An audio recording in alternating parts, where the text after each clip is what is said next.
Today's episode is brought to you by Flightscope. We're going to be sitting down with Alex, one of the head R&D guys at Flightscope, trying to figure out where's good golf live? How can we use a launch monitor to make us a better player? What data should we be capturing? Well, stay tuned. We're going to figure out a lot more. But feel free to go to Flightscope's website. If you guys want to save 5% on a launch monitor, well, now's your chance. Promo code Foreward. Money, perfect. All right, guys, welcome back to the Golf is Hard podcast. We've got a special guest today, Alex Trujillo with Flightscope. Alex, welcome to the show. Thanks, man. Happy to be here. Absolutely. And we've already, kind of got the party started. We just got Alex's official prescription, took him through the 8 variable process, and just want to kick things off, just asking you what you thought, and did the prescription come out the way you thought it would? Yeah, it was the process was interesting. I mean, it was you definitely, I think, what is it, 72 swings? 72 swings. Yeah, so it was good, man. Very thorough. For someone like me, like I feel like I have a pretty good understanding of clubs and fitting. It was just the most unique experience that I've ever had in a fit. And I just cover all the bases. And at the end, when you gave me the prescription today, I was like, this is pretty good. I mean, the moment that I put it in my hands, it just felt good. Yes. So absolutely. So again, we took him through the process, and there were a couple things that we identify with all players that go through it. One is you have a fairly shallow angle of attack, but you do it every single time. And your path is in to out roughly 4 or 5 degrees, and you do it every single time. So what I start to believe in is the repeatability of an action is kind of where good golf lives, and it's not about being perfect. We don't want to necessarily be zeroed out. Would you agree? 100%. I mean, I see that all the time with people that get a Flightscope and they're trying to improve their game, or even teachers and coaches. It's like, oh, well, what's the perfect number? And I'm like, well, there really isn't, right? It's every player's unique. Is there some general guidelines? Of course. I mean, you shouldn't probably have a path that's 10 right or 10 left. Correct. But if you can keep it all the same, can you repeat that over and over again? And like in my case, I got some injuries and stuff, and it's like I'm not going to change my swing. It's like, what can you put me in that's going to work for me? Then I can just go out there and literally just jump out of the car, and I know this thing's going to draw 5 yards every time. So the key is to understanding a player's swing dynamics and understanding how consistent they are, and then really trying to figure out what their miss looks like. So for you in particular, you hit a draw. You draw the ball basically every time you hit it. But the problem is there are some strikes that you hit pretty well that you end up kind of missing to the left. And when I had seen some of those, I asked you, hey, on the golf course, do you ever find yourself hitting shots that feel like they should be good, but they end up missing left? And it seems like that was pretty much the issue. Every time. It's with my current setup, I almost have to adjust my setup so that I can start the ball more right, so that I can come back to the target. Because if I just set up like pretty neutral or maybe just a little bit closed, I start to get like it's not the push draw anymore. It's more like that little pull hook. Yep. But those pull hooks, they feel great. You're like, man, they come off the face, and you're like, whoa. And then you look up, and you're like, that's 20 yards offline, Well, the hard part about a draw that's drawing too much, depending on where you play, if the conditions are firm, I mean, it's just hard to let the green receive it if it's firm conditions. So what we want to be able to do is understand if the ball's overdrawing or drawing too aggressively or starting too far left and then drawing, what's actually causing that? And it's a face issue. It's the face and how it's related to the path. Now, paths are hard to change because you came in with the path and you were repeating it. So it's like, I'm chasing the face. Now, I could try to weaken your grip. I could try to get you to have less depth in the backswing. I mean, there's a lot of things that I could try to do to change you. The problem is under the gun in a pressure situation, can I rely on you to do it? I know my tendency is to revert back to my natural habits. Right. 100%. It's almost like, I think like 95% of people that play this game, even if thre committed, are you really committed to, if you're going to make a swing change like that? Like if I want to all of a sudden start hitting cuts, that's a long process to re-ingrain that motion, and I might not even be able to do it physically. Correct. So it's like I'm not going to have the commitment to that. I don't have the time to have that commitment. So it's like it's great that You put me in a prescription that it's whatever my swing DNA is. That's what you put me into. Yes. You know, and it's really nice. I mean, I couldn't agree more. So we kind of started dabbling around in an interesting conversation. And again, I think one of the hardest things that we're battling is the human mind itself. One of the analogies that I would have is, as a young kid, I used to like to do coloring books.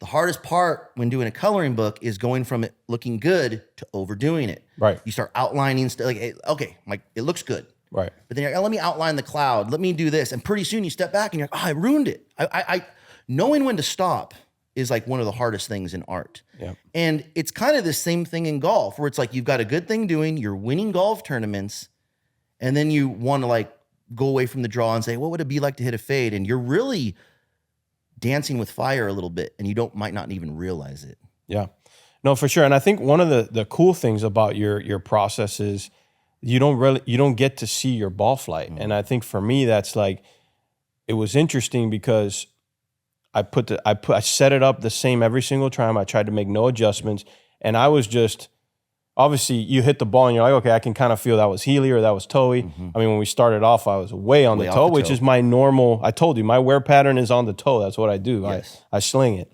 And but the moment you got me into the sole and you got me in the right lie angle, and then we started progressing, it was like I didn't get away from the center very, very often. Our final prescription, you might not even have hit a toe shot. Right. So it was.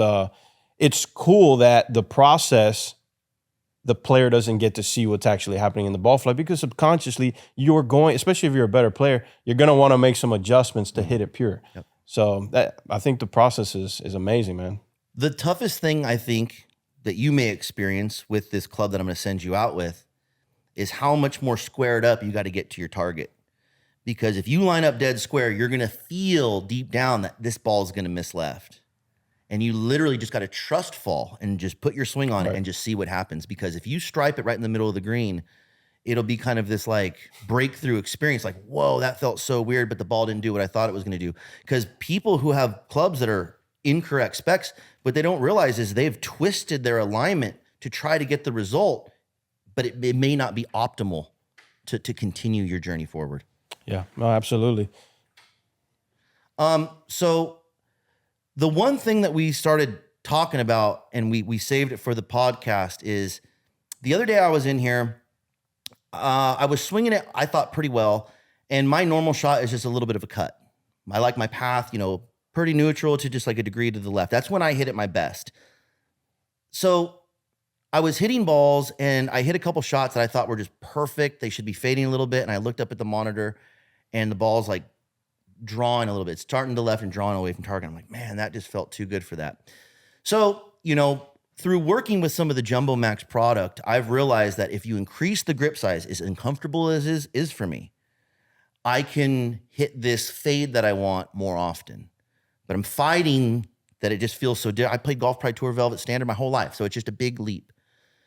But when I was seeing a ball flight that I didn't want, when I thought I should get a good result, I just basically chalked up. I said, I'm just going to throw one of these Jumbo Maxes on, and I'm just going to play this little fade. So I threw it on, and for the last couple of weeks, I've been freaking flushing it, hitting nothing but these little fades.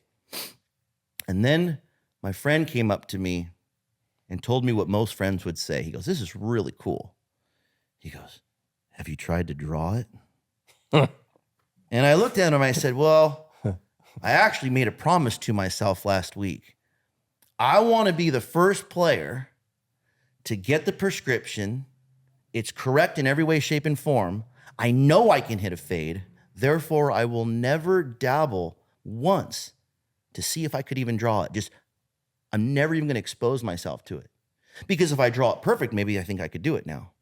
And we know what's going to hold up under the gun. So the hardest part is like dialing a person in for a shot that they can depend on for the rest of their life. And the first thing they want to do is see if they can turn it the other way. Most people will do that. Yeah. And I think it's because they obviously, when they look on TV, these guys are so good that they have the capabilities of doing that. But if you really watch them, like obviously I've spent a lot of time around Bryson. I spent a lot of time around Bubba. And, obviously Bubba shapes the ball. He can shape it both ways, correct. Tremendously, excessively.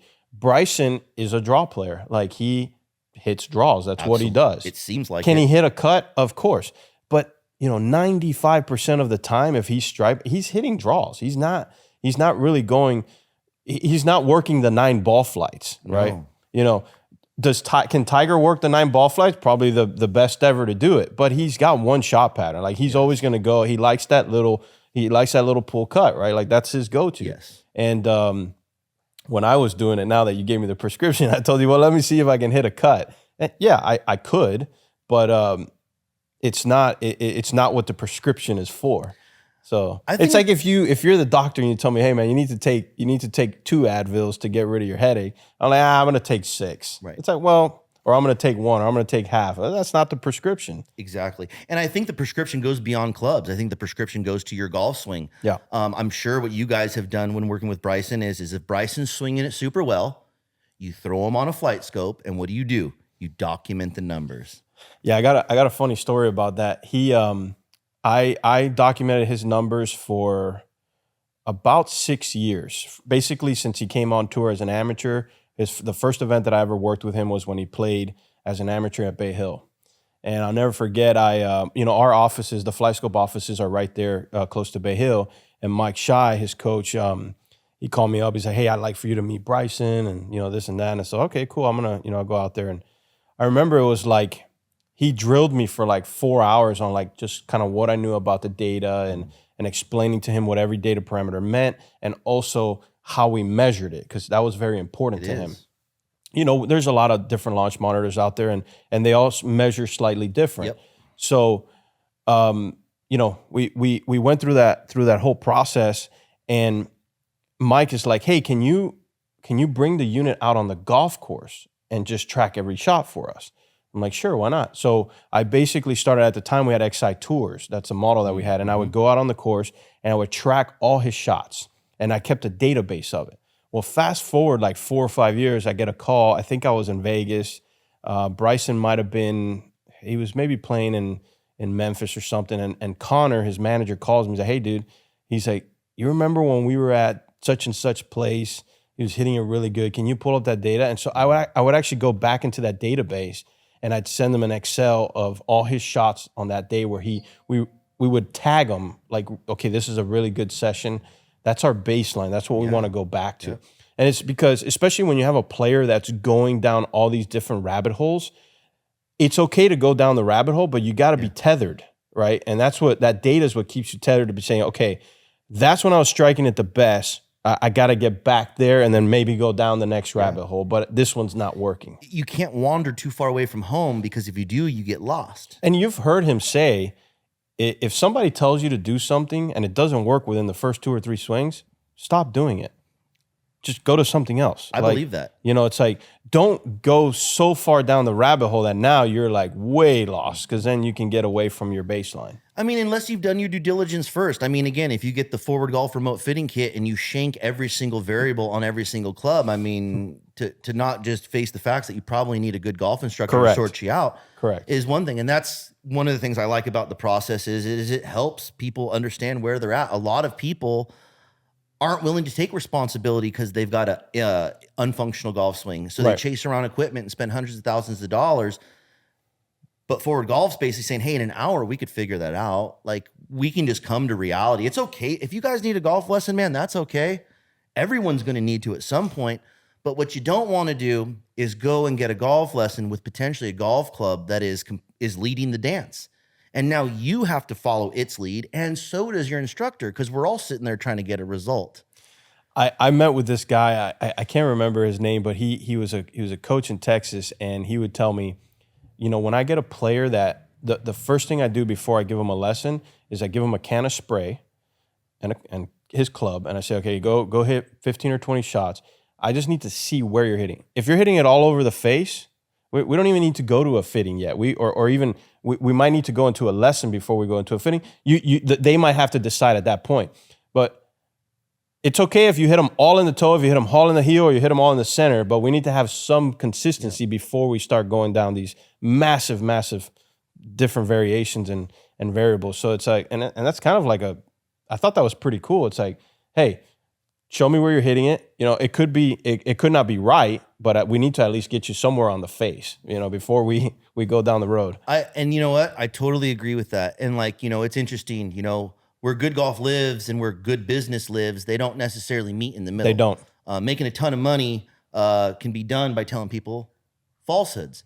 So what was the topic that you were just on right there? What were we just discussing? We talked about Bryson, the baselines. The last thing you just with the coach with the spray. He would give him the spray. So one of the main things that people ask is they're like, when should I get fit? Right. And I think that's like one of the best questions you could ask. But the honest answer is probably not what everybody wants to tell them. I mean, most guys who are trying to run a business are saying, dude, well, you should get fit. The first thing you should do is get fit. Right. And that leaves us to the point that you just left off with is, well, this guy can't find the middle of the face. He's never swung a club. He doesn't have enough tries to really dig in. So what I try to do is I try to dig back to my own experience as a golfer, guys like George Gankis, people I've grown up with, people who are pretty accomplished golfers, and how did we all do it? And what happened is somehow, some way, someone got us to a driving range. We used a club and we hit balls and we thought it was fun.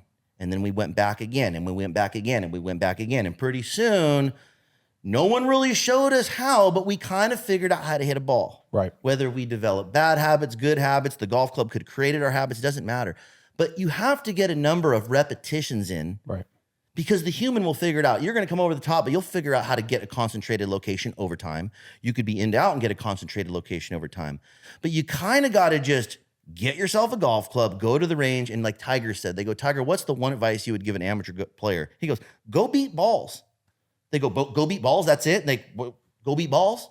He's like, yeah, go beat some balls. Develop some habits. Right. And a coach can see if he wants to fix them, tweak them, change your clubs to them. But you can't jump into the bed with a club fitting because it's not really going to be a club fitting. They're just going to size you up and, they'll get you some clubs. But you have to kind of earn your stripes a little bit before that's really going to apply. And I almost think the same thing for a lesson. Correct. You've got your whole golf journey to get confused about what to try to do in your golf swing. I think you should just go learn how to try to hit the middle of the face, throw some spray on there, because I believe if you lock a guy in a room long enough, he'll just figure it out. Yeah, for sure. I see it in our business, with our consumer products like the Mevo and the Mevo Plus, you see it where these people that invest in these products and they'll put simulators in their houses, they end up getting pretty good pretty quick because now there's something that's giving them feedback. Mm-hmm. Like, they can see the face location, they can see their path. And so they start ingraining a habit. And then, of course, then you need to go talk to a professional about, okay, how do I make my motion better? How do I make my clubs better? And we see it all the time. I mean, the data is super valuable in this game, so. I think by owning a Flightscope Mevo Plus, inherently, you're just going to hit more balls regardless. Exactly. You're just going to get more reps in because you're like, dude, I just bought this sweet unit. It's like, and there's numbers backing it. So you feel like you're practicing with a purpose. Yep. And that's one thing that I really like about what Flightscope's done with their company is it seems like they've really made an effort to make it accessible to the average guy. Again, we got the Flightscope X3. Not everyone can afford the premium package unit. And the fact that you guys have been able to condense it, but not really water it down at all. I mean, the numbers are so accurate that I really think that that's probably helped move the needle quite a bit with the people who have made the investment into one. Yeah, no, absolutely. We've seen it. I mean, we have a pretty good partnership with the AJGA, so we got a lot of top junior players that are using the product, and you just see it. Like you can see, young players that'll start on it and in a year or so, like they're like, these kids are like scratch, it's like they're, because they have somewhere, if it's raining outside, doesn't matter. They can hit balls. If it's snowing, whatever, they always have an opportunity to work on their game. And that's been one of the good things that going to the consumer side for Flightscope has really had. So. Absolutely. The key is, and what I've realized, and you mentioned it earlier, is it doesn't matter which launch monitor you use. Now, clearly some are going to have their advantages over others in certain settings. But it's how well you understand that machine, how it's measuring, and you're just using it as a reference point. We could probably say there's not one launch monitor out there that's absolutely positively perfect to reality every single time. They're all going to have their little influences, but because that influence, whatever it may be, is consistent to itself, you can read parallel lines through it. Yeah. So I try to tell people, because it's funny, like with technology, there's advancements, but there's regression. I've seen people who have launch monitors who are so lost in the sauce, Yeah. they're not better. Yeah. It's literally they've got a tool that's maybe being used incorrectly, and it's making them worse, where they're like, dude, I just turned the machine off. It's like, well, and it goes back to what we were talking about earlier. Like, you get people that are trying to chase the unicorn, right? Like 0-0-0-0. Like, why? That's not your swing DNA. Like, how about just ingrain what you have? Like, for me, I'm a draw player. And okay, can I just repeat the same motion every time to get the same out? I want a path that's 4 right, and I want to face this 2 left of the path. Like, can I do that every time? And it's, I've seen the people that go down the rabbit hole of chasing that unicorn, and then it just doesn't turn out well for them. And that's where I think, and that one of my ultimate goals is, I don't foresee in the future there being just swing instructors where that's all they're doing. Yeah. And like, there's just club fitters. Because what ends up happening, and if they don't have the same dialogue going back and forth, they can kind of like pawn the guy off to the next guy. Like, oh, that shaft's too weak. And the guy's like, nah, you're not swinging that good. Go talk. And it's like, well, dude, how are we going to figure out a solution if you guys just keep throwing me back and forth? It's kind of like, the more a good golf instructor can learn about club fitting, and the more a club fitter can learn about good golf instruction, the better coach you can ultimately be. Because I ask people, as they're getting warmed up, I say, if you could have a preferred shot shape, like if you could have whatever, what would it be? And 9 times out of 10, a more uneducated golfer is going to say straight. I want straight, man, like the pros. and I find it my job to put my coach hat on for a second. Say, hey, I know you're here for a fitting, but what you're talking about, I don't think is going to work out. Right. So I just ask him, I say, look, if I was going to flip a coin and I said heads or tails, would you ever tell me neither? Like, you think it's going to land on its edge. Yeah. Now, is it possible? Yeah. I'm sure it is, but I have never seen it happen. Those odds got to be pretty big. Dude. So I'm like, when I think of a dead straight ball, a 0 path, a 0-0-0, I'm like, I literally think of that coin just going dink on its edge. I ain't never betting that. Your ball's probably going to fall a little to the right or a little to the left. Yep. So what we want to do is understand that and kind of create that with our golf clubs or whatever coaching structure we decide to do. So, and just that alone, letting people leave the hitting base saying, you're a fade player. You're a fade player, and you probably should be. Yeah. And understanding that if you chase that club too far upright to a fade player, well, now you've just created a pull draw. It goes farther. You could sell the guy on ball speed, but you're going to start twisting him up where he's got to aim and pull it and all these other things. So there's a fine line between what needs to be said as a coach and what needs to be done as a fitter. And I really think they just kind of need to partner up. Yep. And get everything. I've always said that, a good coach should know how to somewhat fit, and a good fitter should know how to coach. Because there's an overlap, right? Like, there's a certain point where you can take instruction to, where then you got to get fit, and there's a certain point where you take fitting to, where you got to get a lesson. I mean, so there has to be a good merge. I got a question for you. Sure. Though. So, I mean, the last time I was here, you guys were in a different building. You kind of were doing a whole different thing. How did you get to the point where you said, I want to do Foreward, like I want to create this system? What just led you down that road? Beautiful question, and it was kind of lead into what I was about to say. So I think the hardest thing for an instructor is to make the transition to being a fitter, because the way the industry's laid it out for us, it's a huge upfront investment. You're asking for a guy to spend $200,000 on a bunch of shafts that are going to get switched out every 6 months. Yeah. So as a small business who's has no outside investment or anything, I've started this thing from scratch. Me and my business partners. It took us 6 years to get every OEM in our shop. You have to like prove yourself. So, and it took me a long time to get every shaft that I thought I needed. Again, like you look at Club Champions model, you look at companies like True Spec, you see it all. You're like, oh man, if I don't have that, I can't compete. So you do everything you can to have that. The problem is when you get all this stuff, and again, like deep down, dude, I just truly want to figure out where good golf lives, dude. I don't care if I make $1 trying. I'll go out of business trying, but I just want to figure it out for really for my own personal game and some of my friends that really care about it too. Just a couple edges, it means a lot to us. So when I finally got everything that I wanted, all the OEM fitting carts, everything. I found that there wasn't any continuity there. One company says, hey, here's our fitting protocols. I read them all. Okay, cool. I understand it. I look at another company's protocols. I'm like, well, they tell me to do it this way and they're telling me to do it that way. I wonder which one's right. And then over here, this company says to do it a third different way. So all of a sudden I'm like, wow, everyone's on a different page. These companies only offer these shafts and these companies don't offer it. So I can't put that head on this shaft. They don't really give me a much over length because they're scared of swing weight. They don't want to build clubs that are E3 swing weight, so they don't even offer an 1.5 inch over length, even though they're super tall guys.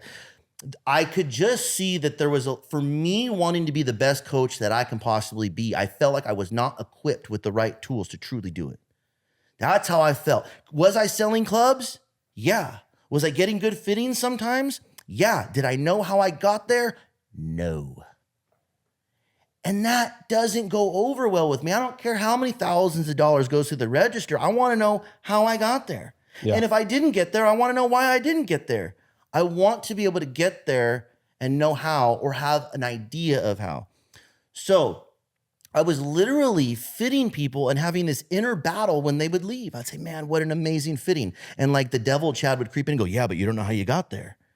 So I would go home and smoke a bunch of cigarettes trying to figure out how I got there and how I didn't get there.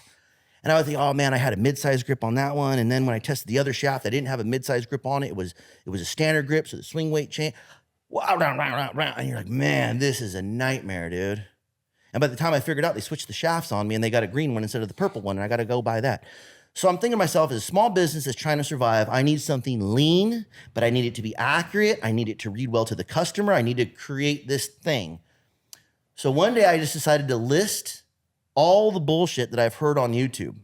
Swing weight, grip size, total weight, offset, CG, just list them. Okay. How could I create a test to just measure each one of these? And it didn't take me long after that. Once I kind of laid that out, I'm like, oh, that's going to be simple. I'll make them all D2 swing weight because that's what industry says, and I'll just change. So then I was looking for a company that already made the heads that I would need. Like I'm on Callaway's website going, oh, okay, I could move her. Ooh, but I don't get the bounce that I need in all three. Go over to this company. Oh. So I couldn't figure it out. So I'm sitting there smoking cigs going like, I'm gonna have to design my own iron if I want to do this. Like I don't see any other way I could do it. So then I was all bummed out because I'm like, I don't know how to do that. And long story short, I just kept trying. And I found a guy who designs irons. I found a foundry that forges irons and started to piece it together. And, one of the problems with doing overseas is they want you to order in bulk. And I'm a small company. I can't just do $50,000 opening orders like the big companies. So I basically begged and pleaded and didn't give up and said, look, dude, I think that if you can produce this system that I'm thinking of and it works, because I had already been prototyping off of another company's heads that I put my little sticker on the back. I already said seen validity there where I was kind of ready to make the jump. I said, just work with me, dude. Just make me these 25 clubs. And if it pops off the way that I think it could, trust me, I will be doing $50,000 orders one day. I promise. And the dude rolled the dice on me, dude. Like this dude from overseas was like, all right, fine. I got the process in and I started running people through it. And I was getting better results than I was with the first prototype because all the heads were exactly the same. And I'm like, wow, this is better. But again, I was just on a quest to design a 7-iron so I could sell all the OEMs, which we do to this day. Our system prescribes all brands. But what happened is I had a couple pros come in just to go through it. They heard about it. They want to go through it. And they basically fell in love with the testing club. They liked the top line. They're like, dude, the offset looks good. The shape is good. It feels good. Damn, my ball speed's up and my spin's up a little bit. Like I like what I'm seeing here. And then we would test the OEM equivalent and they wouldn't necessarily get exactly the same numbers that they were with a test club. So I'm like, all right, dude, so what's it going to be? We going to go with X or are we going to go with Y? And they're like, well, I want the Foreward club. And I'm like, that's not a club. It's not a club. I don't even have a 4-iron. Yeah. They're like, well, you should make one because if you had one, I would play it. And I'm thinking like a pro wants to play my sample club? So I had one of my buddies come in, basically did the same thing. And he said, dude, I say the same thing. He's like, dude, this is one of the best 7-irons I've ever hit. I think you should make a set. And I really needed to get a good sample size because again, now I'm ready to spend a bunch of money that I really probably don't have. Right. So I rolled the dice and said, hey man, I know you need me to order hundreds of sets, but can you just do 15 of each bounce? Let me just start there. He said yes again. And we sold out very quickly because it just seems like the performance in that iron is better than I ever expected. And I think the reason is because the weights that we've put in the bottom of the club are there so that I could conduct the length test properly. But by default, there's just so much mass down at the bottom where that tiger strike occurs. This club wants tiger strikes. It promotes tiger strikes. And it just kind of blossomed into this thing I never expected. I had the most innocent mission, which is basically build a club to sell the brands, and it's turned into this customizable thing that you can get in copper with red weights, and people think it's cool. It's really cool. So that's awesome. I think it's a very cool story. Again, a year and a half ago, if you said I would have an iron company, I wouldn't have believed you because I wouldn't have known where to start. But all I know is all the things that I thought I needed, I did not. I now can feel like I am more adequate, that I have better tools, and I've only got 24 clubs sitting in a gun case, and I don't have to have 1,000 shafts just to confuse everybody. Because when you have 1,000 shafts and you grab the first one for the guy, and the guy asks you why you chose that one, you need to ask yourself internally, are you putting on a show or are you actually answering the question properly? Because anybody could put on their little showman hat and say, oh, well, I watched the way you loaded in transit. I mean, you could say all kinds of stuff when you're the sensei and they're just the person receiving the information. But I pride myself on not blowing smoke and being true. I have no problem telling you I don't know. Yeah. But if I tell you that I don't know, I'm going home and I'm trying to figure out what it is. And so far, taking people through the 72 clubs, and they go, well, why'd you grab that shaft? You go, well, it matches the weight, it matches the kick, and it matches the flex. That's why I chose the Nippon. It fits all three of those bills. And they go, oh, that makes sense. And then when they hit it good, everyone looks at each other and goes, yeah. So I think that the process is the coolest, is the way that it reads to the customer. The customer is informed the entire time. There's no showmanship, there's no nothing, there's raw data, but there's a controlled environment that we can be had. And this is where I think Flightscope really kind of catches my eye, because the thing that we're struggling with now is people are using, there's hundreds of different launch monitors out there, and we can't control that variable. Right. Some guys have a quad, some guys have TrackMan, a lot of guys have Flightscope, some have Rhapsodo and Garmin, and there's some systems I'm not as familiar with. So when I'm looking at the data, I'm wondering to myself, damn, I'm about to write a prescription for a $2,000 set, and I am not too familiar with this launch monitor. I don't know how accurate it is in the indoor setting. So, and then the surface that we're hitting off of makes me wonder too. So I thought the only variable I was trying to control were the clubs, and now I'm realizing it's this bigger can of worms. So what Forward Golf is now trying to do is partner with people and companies to help me manage the variables that I'm not an expert in, the shaft and TPT. It looks like we're going to develop a nice relationship there to where we know that from shaft to shaft to shaft to shaft, it is dead nuts perfect. If we were able to get Flightscopes, say, in a remote fitting kit, we know that that data is being captured up in the cloud, and it's bam, bam, bam, bam, bam. We can refer to these numbers. If a guy's struggling with the strip that we sent him, we can refer back to the data that we were. Again, I want to go to bed at night knowing that I did a good job, but I didn't trick nobody. Yeah. And it's all these little pieces to the puzzle. And, you know, that's why it's good having a guy like you as a friend. You know what I mean?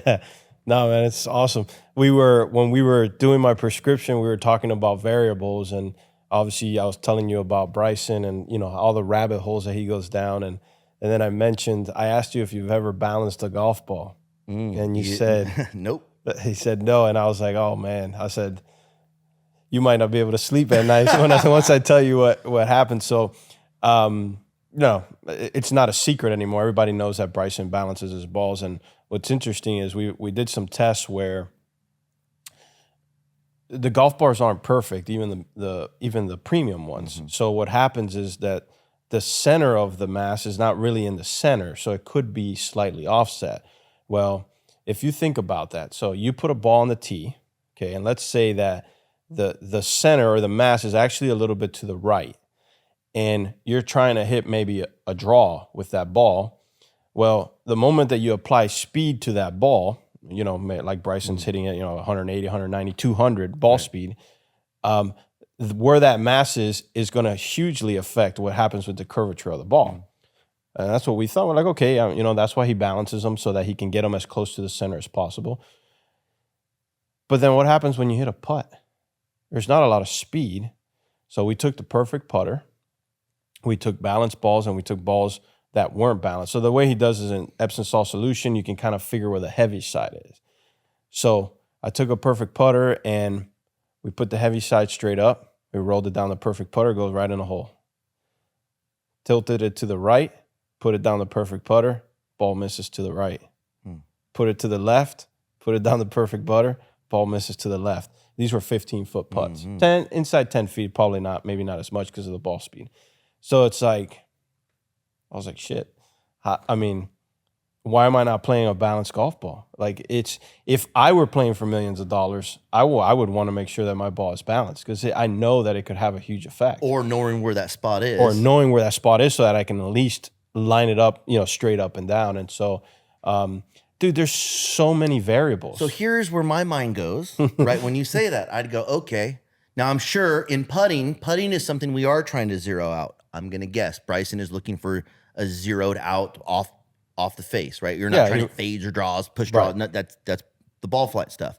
So if you notice your tendency on a left to right putt was to leave the face open and miss it low, could you take this ball oscillation that we figured out, put it on the side of the ball that would, I mean, you almost could try to allocate. I mean, I think in the perfect world, like you probably want to just throw out all the one. I mean, you're not going to throw them out because you're not, you're not probably sponsored by a golf ball company, so you got to pay for them. But yes, you would want to probably align it to, like you said, so that you kind of zero it out. If you're a hooker, you maybe put the weighting on it so that it's not going to make a massive difference on the shorter ones, but it's going to make a huge difference on 10 foot and out. So again, it just goes to show that this game it's not impossible, but it's a hard game, man. It really is a hard game. So it's like, and it goes back to the point of, if you want to be good, go through a process like you have so that at least you've eliminated the variable of the club you're holding in your hand. Yep. Well, one of the things that I've thought about, to keep the prescription process going is I start to think about ball fitting, and I'm sure guys on tour are probably doing ball fitting slightly different than the average guy. I've heard guys who the main measuring device uses their putter. They want to use their putter to determine what ball they're going to play. Some guys might use driver. Other guys might use wedges. Right. Some guys might do a combine saying the average. But when I think of iron fitting, which I think is kind of forward golf specialty right now, is if you're not getting the tiger strike and you don't have all these things positioned, what are we even doing looking at what ball we should be playing? So if I kind of had to line it up in order, it would say you would go through the process like you did. You would get your script like you did. Now you're tiger striking majority of shots, getting the ball flight that you want. Now it's almost like go through a blind ball test and try to pair a ball up to that. Right. It's kind of the way that I would go about it. For sure. So now one of the things you were telling me, and I don't know if you guys have dabbled more into this, but I found it super intriguing, is you were talking about potentially Flightscope having a launch monitor, not behind the player, but sounding like it was going to be more like behind the green, where we were talking about almost like dynamic spin as the ball's landing. Do you remember that conversation? Yeah, so we've actually done that for we had tournament services for the DP World Tour, European Tour, which was a company that got sold. But basically what we do is there's a radar that's put on the towers, and it can track the inbound shot. And we also had a technology called Green Cam where we could see the ball coming into the green, and we can see what the spin was, the landing spin, where it landed, how many bounces it took, and what the final resting position is from the hole. So Flightscope has those capabilities. It's probably something that you'll see in the future and on TV with some other things that are going on. But yeah, man. I mean, with Flightscope, if it's something that moves, we pretty much can track it. I mean, we do golf, we do baseball, we do athletics. We still do military. We do defense. Do missile tracking and stuff. So it's been really cool. I mean, I've been there for 12 years, and it's just been really cool to see all the different avenues that you can use a radar for. I've done some stuff with like actually shooting, like handguns and rifles. We have a radar that that does that, so you can, like, for people that like reload their ammunition, they can see how hot their loads are. If they're trying to get into a specific range. So it's been really cool. I mean, just everything all the possibilities of Absolutely. being able to track something. So I would say, before we wrap this up, my favorite feature that Flightscope has is the strike location, because Forward Golf uses more Dr. Scholl's foot powder than you could believe, right? And one of the problems that I've seen with strike location is it's probably, I don't know how you guys did it, because you guys, I think, are industry leader as far as showing us where that strike location is actually hitting the face. Don't need to know the science of how you guys figured that out, but it seems like it was a gnarly thing to figure out, considering the unit is behind the ball. Behind the ball, yeah. But what that's eventually going to allow us to do is not have to use the spray and have that image documented forever. So my business partner, Morgan, who's basically in charge of designing our applications and all our tech, one of the things that he brought to our attention is he's like, Chad, you're having us capture all this data through the app, but you're just having people just send in the photographs of the strike location. And I'm like, well, yeah, it makes it easy to read. We're getting really good at. He goes, yeah, but isn't that the most important data to capture? And I'm like, well, yeah. He goes, well, we're not capturing it. So that's really where we started to kind of fuddle with the idea, like, well, dude, Flightscope's got, a really accurate way of doing it. A lot of my fitters who have projectors, unlike what I have, they don't want to use the foot spray because over time it jacks up their screen. Right, yeah. So there's kind of these negative things. And I've done some experiments. It affects spin rates a little bit. Again, we're not looking through the clearest lens. So out of all the features, and you guys have so many features that I've noticed other launch monitors don't have, the accuracy of that strike location is really what draws me to the product more so than anything. Yeah. But I would ask you, I mean, you've been with Flightscope for a long time. What do you use the most, or what is your favorite feature of Flightscope? Yeah, so it's probably is the face impact. I was part of the testing of that when we were developing it. It took a long time. I mean, our engineers and developers, I mean, we have really, really smart guys way above my pay grade. It took a while, man. We had to get the lighting conditions correct. We had to get the radar sampling, everything right, and just test and test and test. So I literally would sit there with foot spray. I'd hit a shot with the raw data and send it and send it and send it until they can match it up. And then we got to a point where it was like, okay, we have it pretty accurate, but every head is different. Every head, it measures differently, width and height. The masses are differently. The sole is different. So we said, okay, we have to give the user the ability to actually make that adjustment. So is your head shape, is it wider, is it longer, whatever the case may be. And I think it took a while. It probably took about 18 months to develop it. And I think literally for, you have somebody that can get a Mevo Plus fully loaded, full retail, you're looking at like $3,500. Yeah.